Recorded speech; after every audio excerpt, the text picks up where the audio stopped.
The transport shuttle hummed through the void between stars, carrying its mixed cargo of beings toward the prestigious Galactic Academy. Ambassador Sarah Chen pressed her face against the small porthole, watching distant suns twinkle like scattered diamonds. This was humanity's first chance to join the galactic community as students rather than subjects. The shuttle bay doors opened with a metallic screech, revealing the massive space station that housed the academy. Crystalline spires twisted upward like frozen lightning, while bioluminescent corridors pulsed with alien life. Sarah had studied the academy's layout for months, memorizing every deck and sector. What she hadn't prepared for was the immediate hostility that greeted her arrival. A towering Corvaxi official, his chitinous exoskeleton gleaming under the station's artificial lights, examined Sarah's credentials with obvious disdain. His multiple eyes clicked and whirred as they focused on her documentation. Behind him, other alien students whispered among themselves, their voices creating a symphony of clicks, hisses, and harmonic tones that human ears could barely process. Human designation Sarah Chen, the official announced, his voice dripping with contempt. You will proceed to Lecture Hall Gamma 7. For species integration protocols, the way he spoke made it clear that humans ranked somewhere below vermin in the galactic hierarchy. Sarah walked through corridors filled with beings from dozens of worlds. The Vex-Hi floated past on tentacles that shimmered with bioluminescent patterns, their heads enclosed in atmosphere suits filled with methane gas. Crystalline Zephyrians tinkled like wind chimes as they moved, their bodies refracting light into rainbow patterns. Each species had evolved under different conditions, developing technologies and abilities that humans could barely comprehend. The lecture hall stretched before her like an amphitheater, with hundreds of seats arranged in ascending rows. At the front, 3 rows of premium seating faced a holographic display platform where professors would deliver their lessons. These seats were clearly reserved for the elite species, those who had contributed most to galactic civilization. Sarah approached the front rows, hoping to find a seat where she could properly see and hear the lectures. A serpentine cysthac blocked her path, its forked tongue tasting her scent before recoiling in apparent disgust. Human creature, it hissed, your kind does not belong in seats of honor. Your species has contributed nothing to galactic advancement. Other students began to gather around, forming a semicircle of alien faces that ranged from curious to openly hostile. A floating ethereal, its translucent body pulsing with internal light, spoke in telepathic whispers that felt like ice in Sarah's mind. The newcomer seeks to sit among her betters. How presumptuous for such a primitive species. The crowd of students parted as a massive Thorkin warrior approached, his rocky hide scarred from countless battles. He stood nearly 10 feet tall, his forearms crossed in a gesture of clear threat. Humans destroyed their own planet's ecosystem, he rumbled, his voice like grinding stone. They wage wars over primitive resources. They have no place among civilized beings. Sarah felt the weight of hundreds of alien eyes upon her, studying her reaction like scientists observing a specimen. Some species communicated through color changes in their skin, others through pheromone releases that made the air thick with chemical signals. All of them seemed to be reaching the same conclusion about humanity's worthiness. A smaller creature, resembling a cross between a bird and a reptile, chirped excitedly to its companions. Sarah's universal translator caught fragments of the conversation: violent tendencies, technological infancy, and barely evolved primates. The words stung more than she expected, especially because some of them contained uncomfortable grains of truth.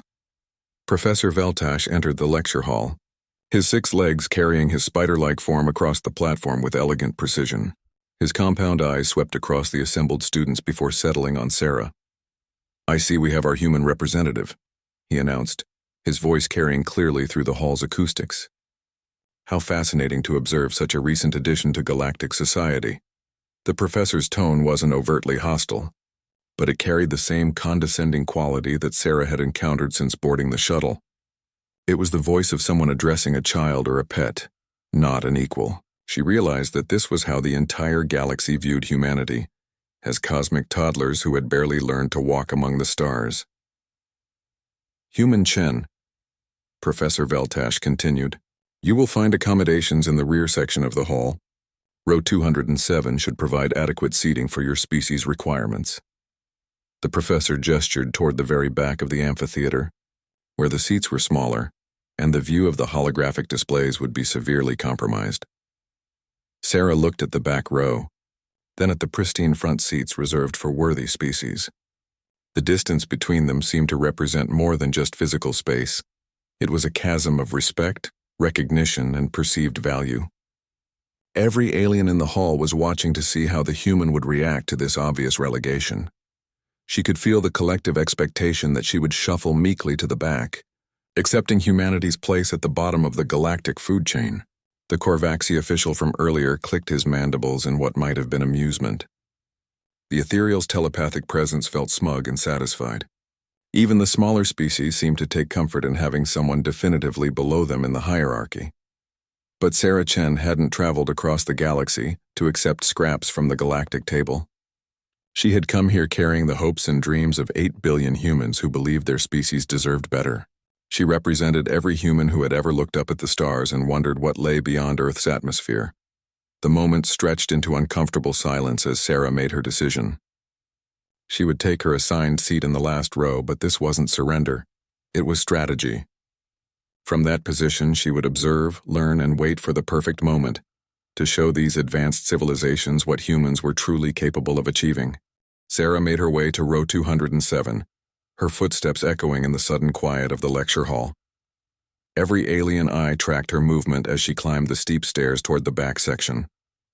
The seats here were indeed smaller, designed for species that the Academy clearly considered less important.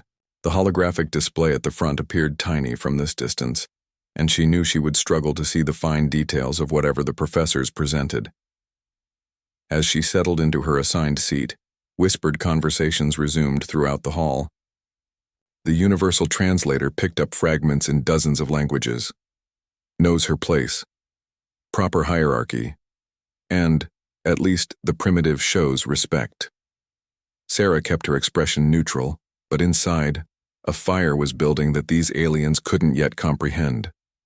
Professor Veltash began his lecture on advanced quantum mechanics, specifically focusing on how different species had developed faster than light travel.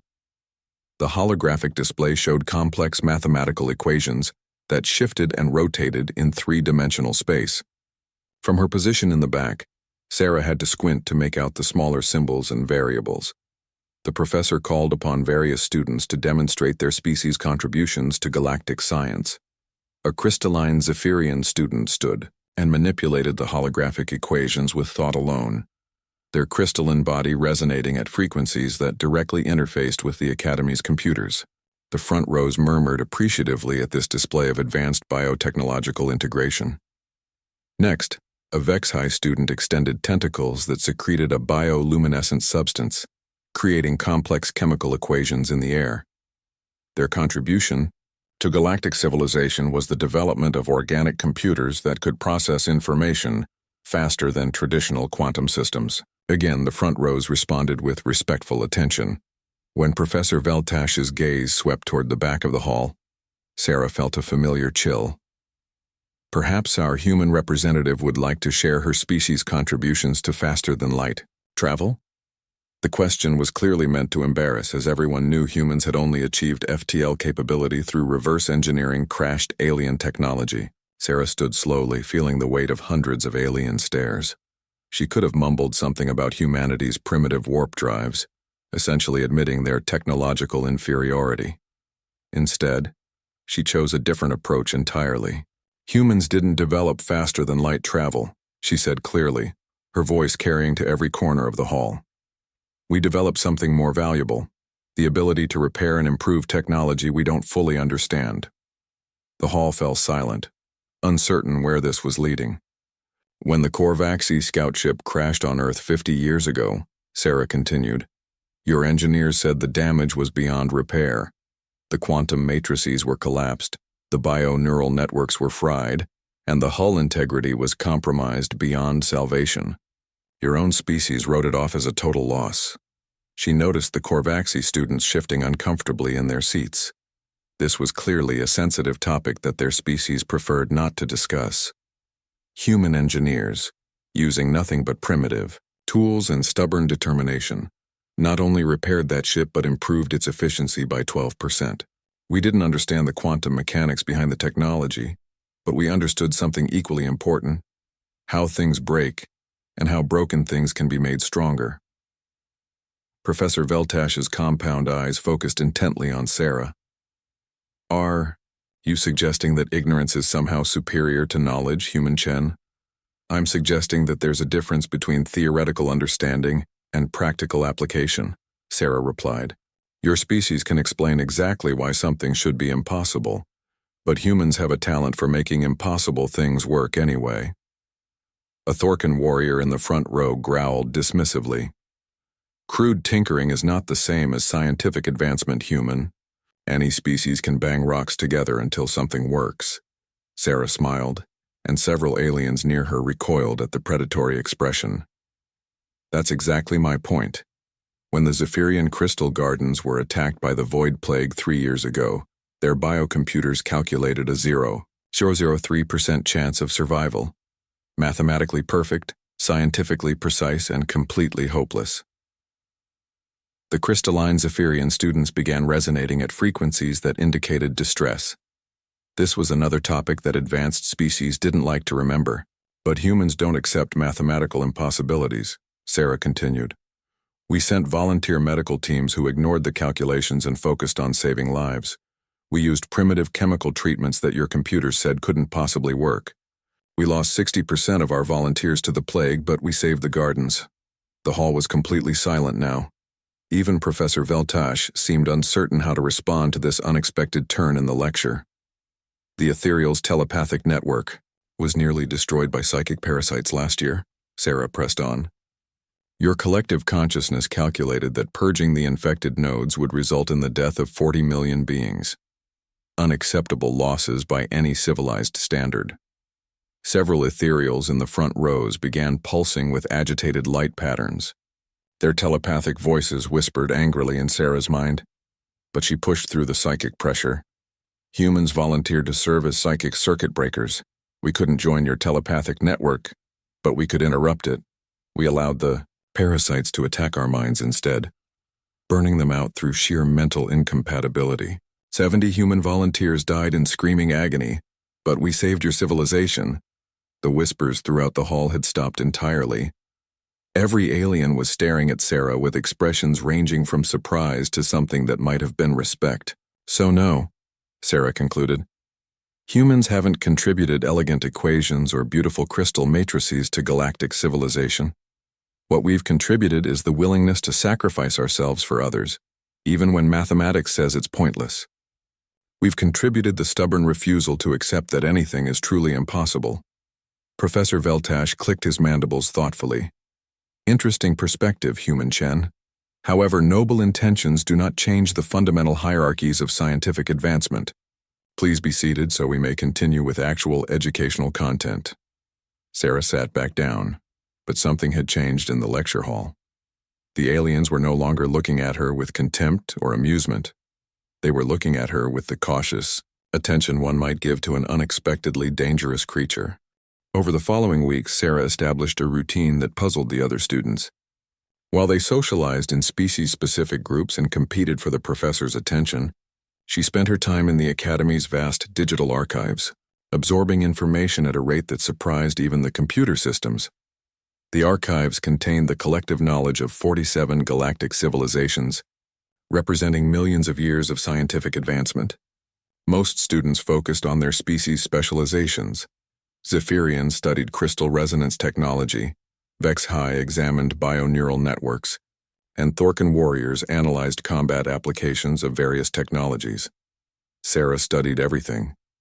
She downloaded Korvaxi mathematics, ethereal philosophy, Sci-Fi biochemistry, and dozens of other fields that supposedly required specific biological adaptations to understand.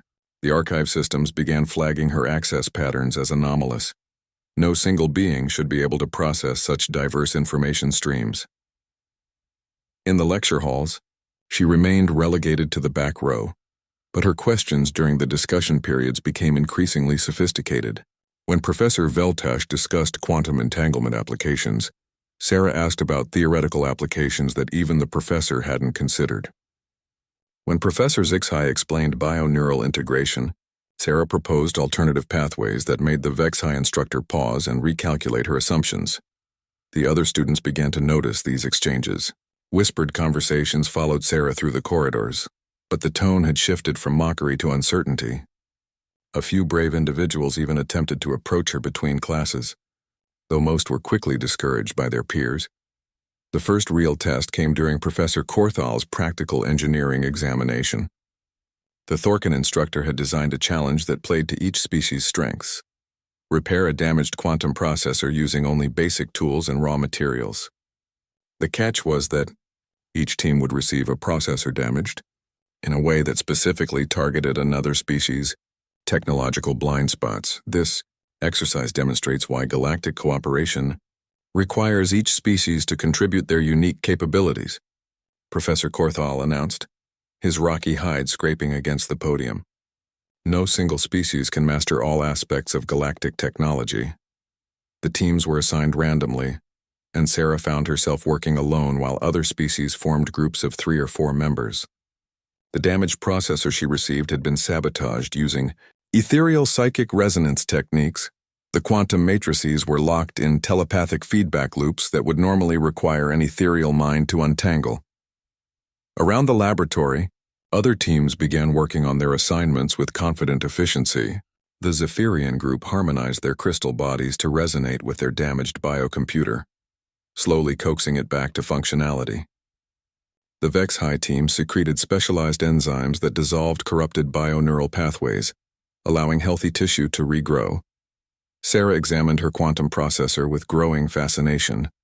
The ethereal sabotage was elegant and sophisticated, using psychic resonance patterns to create impossible mathematical loops within the quantum matrices. Any attempt to solve the equations conventionally would result in computational paradoxes that would crash the entire system, but humans didn't approach problems conventionally. Instead of trying to solve the psychic resonance patterns, Sarah began introducing deliberate errors into the quantum calculations. She used a technique that would have horrified any civilized engineer: controlled systematic failure.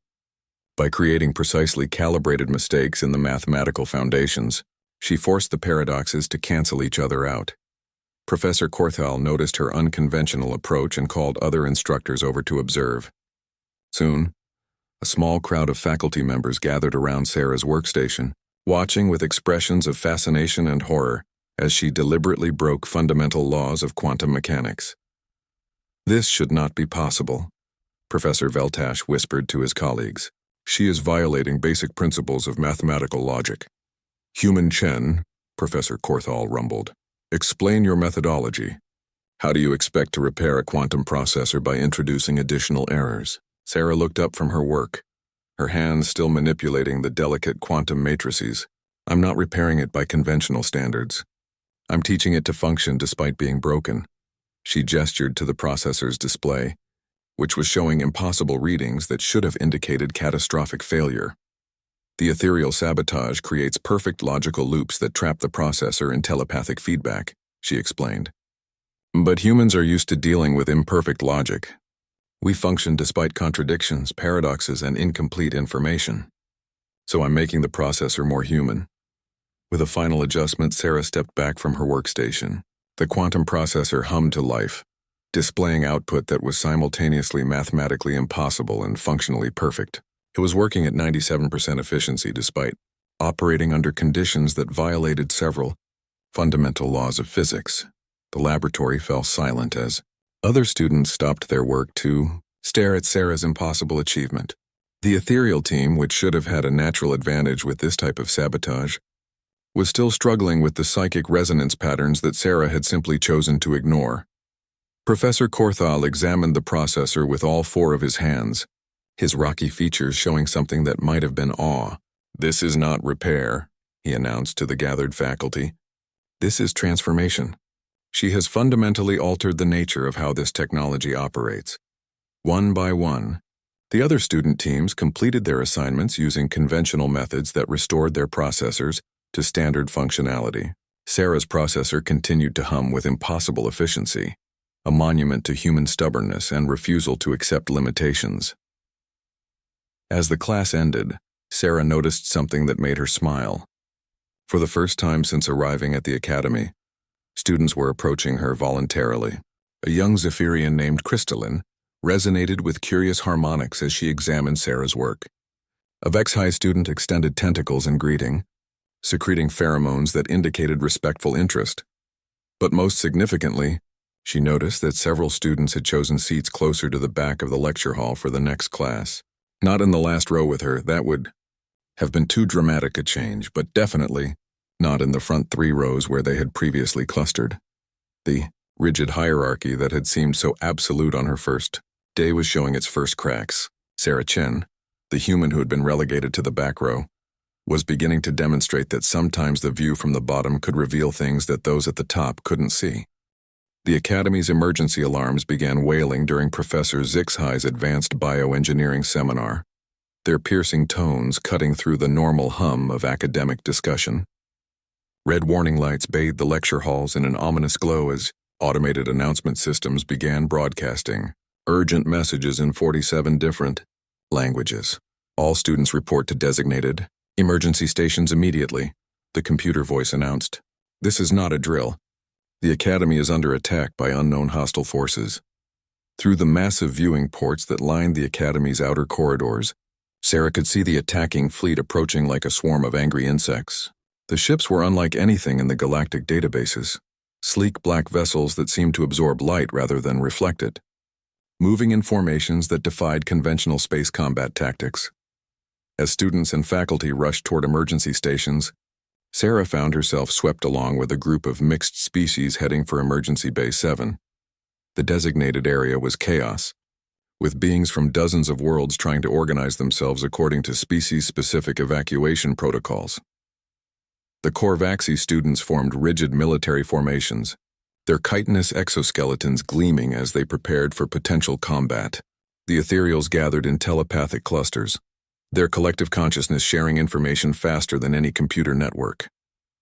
Crystalline Zephyrians harmonized in frequencies that interfaced directly with the Academy's defensive systems, trying to coordinate responses, but the attacking fleet wasn't responding to conventional defensive measures. Sarah watched through the emergency bay's viewing port as the Academy's shield generators fired brilliant blue beams at the approaching vessels, only to see the energy absorbed completely by the black hulls. Quantum torpedoes launched from the station's weapon arrays simply vanished when they made contact with the enemy ships.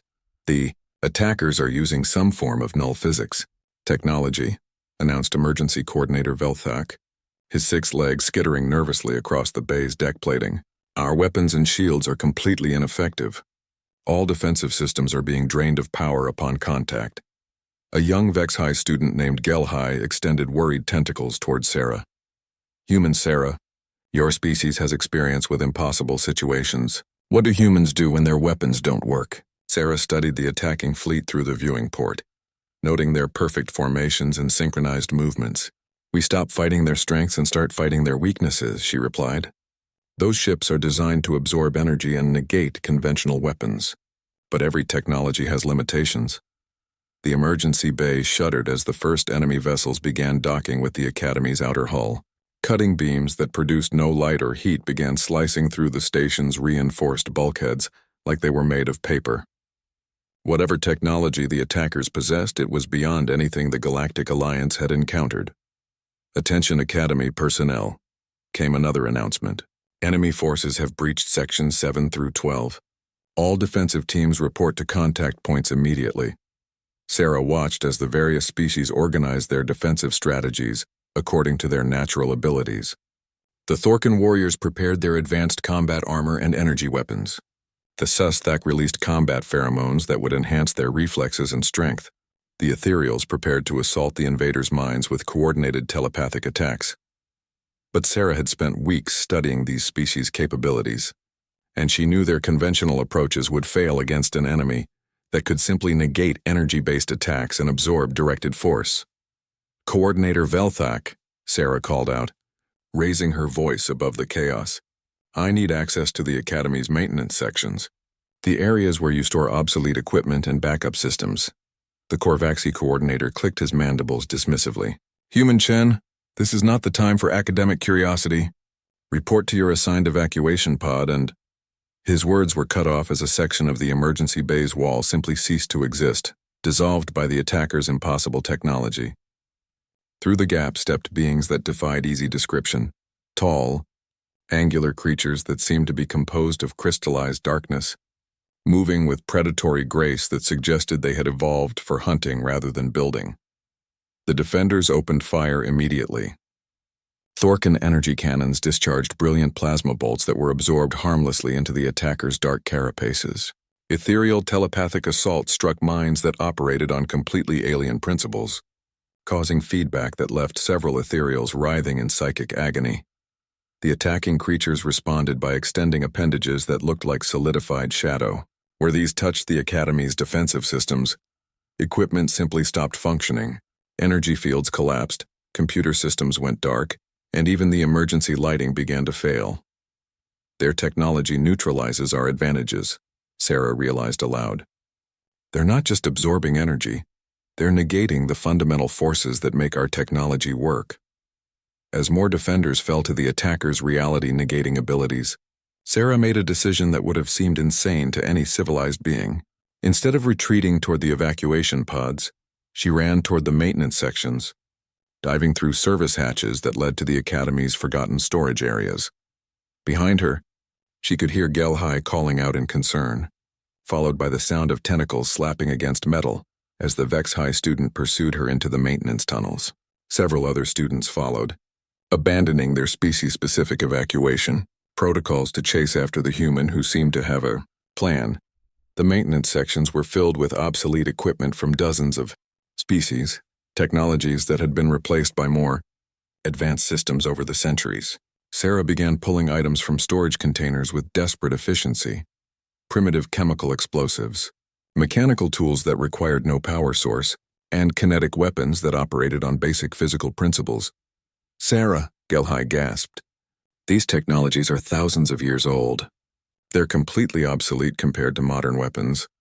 Sarah hefted a simple mechanical crossbow that some long-dead species had contributed to the Academy's historical collection. Exactly, she grinned, and Gelhai recoiled slightly at the predatory expression that seemed uniquely human. The attackers have prepared for advanced technology.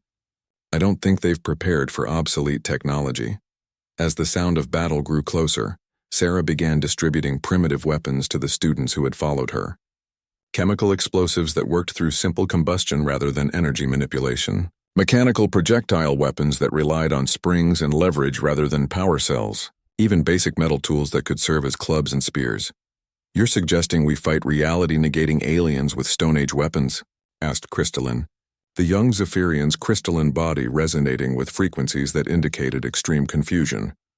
I'm suggesting we fight impossible enemies with possible solutions, Sarah replied, checking the mechanism on an ancient kinetic rifle. Sometimes the best way to deal with advanced technology is to not use technology at all. Sarah's improvised resistance group moved through the Academy's maintenance tunnels like a pack of determined scavengers, armed with weapons that belonged in a museum rather than a battlefield. The sounds of combat echoed through the station's hull as conventional forces continued to fail against the reality-negating attackers. When they reached Maintenance Junction 7, Sarah called for a halt. Through a damaged viewing port, they could see into Emergency Bay 7, where the last organized defenders were making their final stand. The scene was devastating. Thorkin warriors lay motionless beside their useless energy weapons, while ethereals writhed in telepathic feedback loops caused by contact with the alien minds. The attacking creatures moved through the defenders like shadows given substance, their reality-negating appendages dissolving weapons, armor, and even the bulkheads themselves. Where they passed, the very laws of physics seemed to break down, leaving areas of twisted space that hurt to look at directly. They're not just negating our technology, observed Gelhai, her tentacles secreting stress pheromones. They're negating the fundamental forces that hold matter together. Sarah studied the attackers' movement patterns with tactical precision that surprised her alien companions. Notice how they move, she pointed out. They're avoiding certain areas of the bay, places where there's no technology to negate. Indeed, the creatures seem to flow around simple structural elements, basic metal supports, emergency water supplies, and other non-technological systems. It was as if they were programmed to target only advanced scientific principles. Their abilities have limitations, Sarah concluded. They can negate energy fields, quantum matrices, and bioneural networks, but they can't negate basic physical laws like momentum, mass, and chemical reactions. She hefted the ancient kinetic rifle she'd retrieved from storage. This weapon fires a simple metal projectile using chemical propellant. No energy fields, no quantum calculations, no bioneural targeting systems. Just physics. Crystalline resonated at frequencies that indicated deep skepticism. You're suggesting that primitive projectile weapons can succeed where advanced energy cannons failed? I'm suggesting that sometimes the simplest solution is the most effective one, Sarah replied. These creatures have evolved to counter advanced galactic technology. They probably haven't encountered anything as primitive as gunpowder in thousands of years. The group positioned themselves at strategic points around the emergency bay, using service tunnels and maintenance shafts to achieve optimal firing angles. Sarah distributed the primitive weapons according to each species' capabilities. Thorcan warriors received heavy kinetic weapons that could utilize their natural strength, while more dexterous species got precision projectile weapons. Remember, Sarah instructed as they prepared for their desperate assault. Aim for center mass, don't try to be fancy, and keep firing until they stop moving. These weapons don't have the stopping power of modern systems, so we need to compensate with volume of fire. The attack began when Gelhai hurled a simple chemical explosive into the midst of the creatures. The device, nothing more than reactive compounds in a metal container, detonated with a satisfying boom that seemed to catch the attackers completely off guard. The explosion produced no exotic energies for them to absorb, just simple heat, pressure, and shrapnel moving at high velocity. 3 of the creatures were knocked backward by the blast, their reality-negating abilities completely useless against basic chemical combustion. For the first time since the attack began, the aliens showed signs of actual damage. Dark ichor leaked from wounds that their advanced biology couldn't instantly heal. Sarah's kinetic rifle spoke next, sending a simple lead projectile downrange at supersonic velocity. The bullet punched through the nearest creature's carapace with a wet impact that echoed through the bay. The alien stumbled, its reality-negating appendages flickering as if struggling to maintain coherence. "It's working," shouted Crystalline, her crystalline body resonating with harmonics of excitement and disbelief. The primitive weapons are actually effective. The improvised resistance opened fire with everything they had. Chemical explosives bloomed throughout the emergency bay, filling the air with smoke and shrapnel. Kinetic weapons rattled as they sent streams of metal projectiles into the confused attackers. Even simple melee weapons proved effective when wielded by determined alien students who had learned human tactics.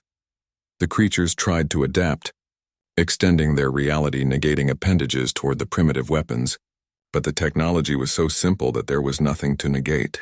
A crossbow bolt was just a sharp piece of metal flying through space, no energy fields to absorb, no quantum matrices to disrupt, no bioneural systems to confuse.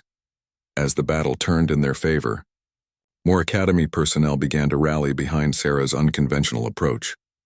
Thorcan warriors abandoned their useless energy weapons and picked up mechanical clubs and spears. Vex-High students began mixing primitive chemical compounds that could serve as improvised explosives. Even the ethereals, despite their preference for telepathic combat, began coordinating the resistance through simple visual signals rather than their advanced mental networks that the attackers could disrupt. Human tactics, one of the surviving ethereals observed, telepathically to Sarah. You fight with tools and methods that civilized species abandoned millennia ago, yet they prove more effective than our greatest achievements. Sarah reloaded her kinetic rifle with practiced efficiency, a skill that seemed to fascinate her alien companions. "Sometimes the old ways work because they're simple," she replied. These attackers prepared for everything except the possibility that someone might shoot them with a gun. The tide of battle had completely reversed. The creatures that had seemed invincible minutes earlier were now retreating through the breaches they had cut in the Academy's hull. Their reality-negating abilities were useless against weapons that operated on principles so basic that even Stone Age civilizations could understand them. As the last of the attackers withdrew to their impossible black ships, Sarah noticed something that filled her with grim satisfaction. Through the Academy's viewing ports, she could see other Galactic Alliance vessels arriving, reinforcements that had probably expected to find nothing but wreckage. Instead, they found a space station defended by students wielding primitive weapons, led by a human who had been relegated to the back row, but had proven that sometimes the best view of a problem comes from the bottom of the hierarchy. The attack was over, but Sarah knew that everything had changed. The Galactic Alliance had been saved not by their most advanced civilizations or their most sophisticated technologies, but by the stubborn human refusal to accept that any problem was impossible to solve. In the hours following the repelled attack, the Galactic Academy transformed into a center of frantic activity. Emergency medical teams worked to heal the wounded, while engineering crews assessed the damage to the station's infrastructure. But the most significant changes weren't visible in the twisted metal and shattered bulkheads. They were occurring in the minds of every being who had witnessed humanity's impossible victory. Sarah found herself in the unusual position of being summoned to the Academy's highest administrative levels. The council chamber, normally reserved for meetings between species ambassadors and senior faculty, had been hastily converted into a debriefing center. Representatives from dozens of civilizations sat in their traditional hierarchical arrangements, but their attention was focused entirely on the human who had orchestrated the station's defense. Supreme Coordinator Thelvash, an ancient ethereal whose telepathic abilities spanned centuries of galactic politics, floated at the center of the chamber. Her translucent form pulsed with patterns that indicated deep contemplation mixed with something that might have been humility. Human. Chen, the Supreme Coordinator's telepathic voice, resonated in Sarah's mind with careful formality. Your actions during the recent attack have raised questions that challenge fundamental assumptions about galactic hierarchy and technological advancement. Sarah stood in the center of the chamber, acutely aware that she was surrounded by beings who represented the pinnacle of their respective civilizations. Yet for the first time since arriving at the academy, she didn't feel intimidated. The primitive weapons that had saved them were displayed on tables around the room, simple tools that had proven more effective than millennia of advanced development. The attacking force employed technology that negated every defensive system we possess, continued Ambassador Korthal, the Thorkin representative's rocky hide bearing fresh scars from the battle. Energy weapons, quantum shields, bioneural networks, all rendered completely useless. Yet human tactics proved effective where our greatest achievements failed. A Zephyrian counselor resonated with harmonics of confusion and concern. We must understand how primitive technology succeeded where advanced systems did not. This challenges the very foundation of our technological hierarchy. Sarah looked around the chamber, noting how the various species representatives were positioned. The traditional seating arrangements placed the most advanced civilizations closest to the center, while newer or less technologically sophisticated species occupied the outer rings. The symbolism wasn't lost on her. The attackers didn't defeat your technology, Sarah explained, her voice carrying clearly through the chamber's acoustics. They negated it. There's a difference between being superior and being specifically designed to counter your strengths. She gestured toward the displayed primitive weapons. These tools work because they operate on principles so basic that there's nothing to negate. You can't absorb the energy from a chemical explosion because it's not directed energy. It's just rapid combustion. You can't disrupt a projectile weapon because it's not quantum mechanics, it's just physics. Supreme Coordinator. Thelvash's form pulsed with deeper consideration. You suggest that technological advancement can become a vulnerability when facing enemies who are prepared for it? I'm suggesting that diversity of approach is more valuable than perfection of technique, Sarah replied. Every species in this chamber has spent thousands of years perfecting their particular specialization. But specialization creates blind spots. Ambassador Veltash, representing the Korvaxi, clicked his mandibles in what might have been understanding. You are proposing that primitive methods have value beyond their historical significance? I'm proposing that there's no such thing as a primitive method. Only different methods, Sarah corrected. A kinetic rifle isn't primitive. It's optimized for a specific set of parameters, just like your bioneural networks are optimized for their parameters. The chamber fell silent as the assembled representatives considered the implications of this perspective. For millennia, galactic civilization had operated on the assumption that technological advancement was a linear progression, with newer always being better than older. The human speaks of tactical flexibility, observed a Sesosthak representative, her serpentine form coiled in thought. But implementing such flexibility would require abandoning established technological hierarchies. Sarah smiled, and several representatives recoiled slightly at the expression that they were beginning to recognize as uniquely human, not abandoning them, expanding them.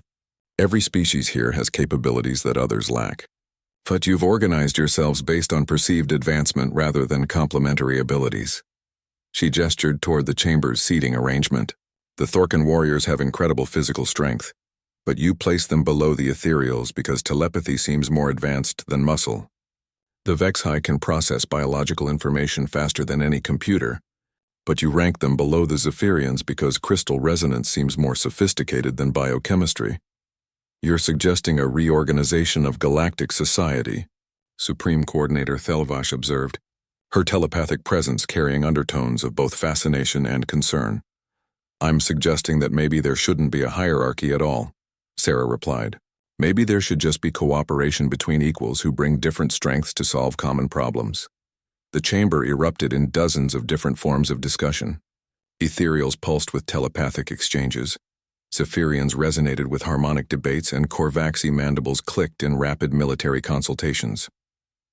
The very foundations of galactic society were being questioned by a species that had been relegated to observer status.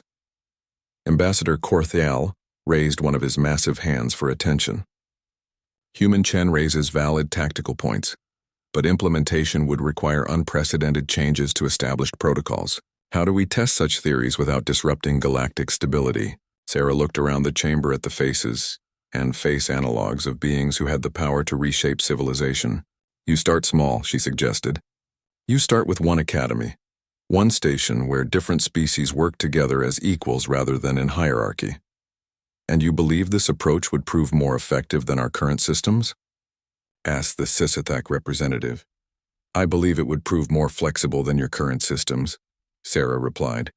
And in a galaxy where unknown enemies can attack with impossible technology, flexibility might be more valuable than efficiency. Supreme Coordinator Thelvash's form brightened as she reached a decision. We will implement an experimental program. Selected facilities will operate under modified protocols that emphasize cooperation over hierarchy. Human Chen will serve as advisor for this initiative. Sarah felt a moment of vertigo as she realized what was being offered. She had come to the Academy as humanity's first representative, expected to observe and learn from species far more advanced than her own. Now she was being asked to help reshape the very structure of galactic civilization. There's one condition, she said, surprising the assembled representatives with her audacity to make demands. No more back rows. If we're going to work together as equals, then we sit together as equals. 6 months later, the Galactic Academy bore little resemblance to the rigid hierarchical institution that Sarah had first encountered. The lecture halls had been completely redesigned, with circular seating arrangements that placed all students at equal distance from the instructors. The old front row privileges had been abolished, replaced by a rotating system that ensured every species had equal access to prime educational positions. Sarah stood in what had once been Lecture Hall Gamma 7, now renamed Cooperative Learning Center Alpha, watching as students from dozens of species worked together on projects that would have been impossible under the old system. A Thorkin warrior collaborated with a Vexhi biochemist to develop new medical treatments that combined physical strength with biological precision. Crystalline Zephyrians harmonized with ethereal telepaths to create communication systems that bridge the gap between technological and psychic interfaces. The integration has exceeded all projections, reported Professor Veltash, who had embraced the new cooperative teaching methods with surprising enthusiasm. His compound eyes tracked the various mixed species teams as they worked. Collaborative problem-solving has increased efficiency by an average of 43% across all disciplines. But the real measure of success wasn't found in efficiency reports or statistical analyses. It was visible in the way students naturally formed diverse groups, seeking out complementary abilities rather than clustering with their own species. The artificial barriers that had once seemed as solid as the Academy's bulkheads had dissolved into collaborative partnerships. Gelhai approached Sarah's monitoring station, her tentacles secreting pheromones that indicated excited satisfaction. Sarah, you need to see the latest reports from the outer territories. 3 more worlds have requested implementation of cooperative protocols based on our success here. The experimental program had indeed proven successful beyond anyone's expectations. Space stations, research facilities, and even military installations were adopting the flexible hierarchy model that prioritized diverse cooperation over rigid specialization. The galaxy was slowly learning what humans had always known, that survival often depended on adaptability rather than advancement.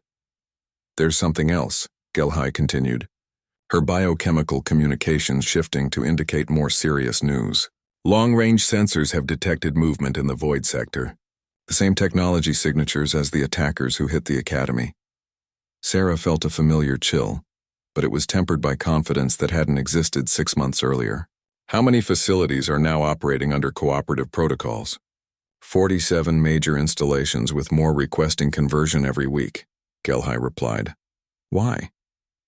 Because this time we'll be ready for them, Sarah said, turning to address the mixed species teams working throughout the learning center. Everyone, attention please. We need to discuss emergency preparedness protocols. The students gathered around Sarah's position, their various forms creating a diverse circle that represented the new galactic cooperation. Unlike the rigid species-specific emergency procedures of the old system, these beings had learned to work together as a unified force. The unknown attackers are returning, Sarah announced, causing a ripple of concern through the assembled students. But this time, we're not going to wait for them to negate our defenses. We're going to be proactive. Crystalline resonated with harmonics of determination. What do you need us to do, Sarah? I need you to think like humans, Sarah replied, smiling at the expressions of confusion and excitement this generated. I need you to imagine that every advanced system we have will fail, and then figure out how to solve problems anyway. The next few hours transformed the Learning Center into a strategic planning facility, unlike anything the galaxy had ever seen. Thorkin warriors worked with Vexhai biochemists to develop non-technological weapons. Ethereals collaborated with Zephyrians to create communication networks that didn't rely on advanced technology.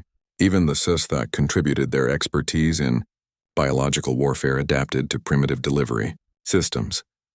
We're essentially planning to fight an advanced enemy using Stone Age tactics, observed a young Korvaxi student named Clickhall, his mandibles clicking with something that might have been appreciation. No, Sarah corrected. We're planning to fight an adaptive enemy using every tool available, regardless of technological level. That's the difference between primitive tactics and flexible tactics. Reports began flowing in from across the galaxy as the cooperative facilities implemented their new emergency protocols. Military installations that had once relied entirely on energy weapons were establishing backup arsenals of kinetic and chemical weapons. Research stations were developing communication systems that could function even if their quantum networks were disrupted. Most importantly, the various species were learning to think beyond their traditional specializations. Ethereals were studying physical combat techniques, while Thorkin warriors were exploring telepathic resistance training. The rigid boundaries that had once defined galactic civilization were becoming fluid interfaces that allowed for unprecedented cooperation. When the attackers finally arrived, they found a galaxy that had learned from its previous encounter. The black ships that had once effortlessly negated advanced defenses now faced opponents who refused to rely exclusively on advanced technology. Chemical explosives bloomed alongside energy weapons. Kinetic projectiles flew in coordination with quantum torpedoes, and primitive tactics supported sophisticated strategies. But more than the diversified weapons and adaptive tactics, the attackers faced something they had never encountered before: a galactic civilization that refused to accept defeat as inevitable. The rigid hierarchies that had once limited cooperation had been replaced by flexible partnerships that allowed every species to contribute their unique strengths. Sarah watched the battle unfold from the Academy's command center, surrounded by beings who had once looked down on humanity as primitive newcomers. Now they looked to her for tactical guidance, not because humans were superior, but because humans had taught them that superiority was less important than adaptability. They're retreating again, announced Coordinator Thelvash, her telepathic presence radiating satisfaction and respect. The attackers cannot maintain their assault against such diverse resistance. As the enemy fleet withdrew into the depths of space, Sarah reflected on the changes that had transformed not just the Academy, but galactic civilization itself. The rigid front rows where only advanced species had been allowed to sit were now artifacts of history. The back row where she had been relegated was now just another seating position in circular arrangements that treated all participants as equals. So, Gelhai asked as the all-clear signals echoed through the Academy, "What do we do now that the hierarchy is gone?" Sarah smiled, looking around at the diverse faces of beings who had learned to value cooperation over competition, flexibility over rigidity, and adaptation over advancement. "Now we explore the galaxy as equals," she replied, "and we're ready for whatever impossible challenges we find out there." The human who had once sat in the last row had helped create a civilization where no one had to sit in the back anymore. But more than that, she had shown the galaxy that sometimes the most profound advances come not from new technology, but from new ways of thinking about old problems. In the end, the greatest human contribution to galactic civilization wasn't any particular invention or discovery. It was the simple but revolutionary idea that diversity of approach was more valuable than perfection of technique, and that cooperation between equals was stronger than hierarchy between superiors and subordinates.